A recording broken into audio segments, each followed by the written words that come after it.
వర్షం మొదలైంది. ఆకాశం మబ్బులతో నిండిపోయి ఉంది. రవి హైదరాబాద్లో ఒక చిన్న ప్రైవేట్ కంపెనీలో పనిచేస్తూ ఉంటాడు.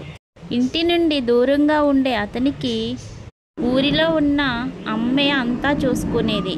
చిన్నప్పుడే తండ్రి చనిపోవడంతో అమ్మే అన్ని త్యాగాలు చేసి రవిని చదివించింది.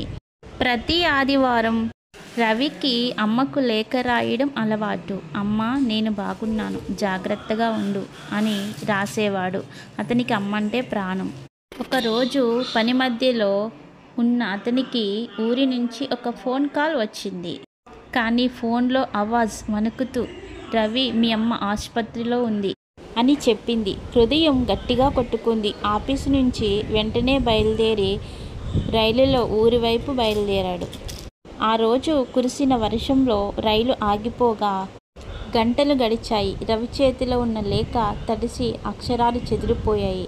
ఆ లేఖలో అమ్మ వచ్చే వారంలో తప్పక వస్తాను అని రాసి ఉంది. కానీ ఇప్పుడు ఆలస్యమయ్యింది. ఊరికి చేరేసరికి ఆలస్యమైంది. అమ్మను ఇంటి ముందు చీరతో కప్పి ఉంచారు. వర్షం ఇంకా కురుస్తూనే ఉంది.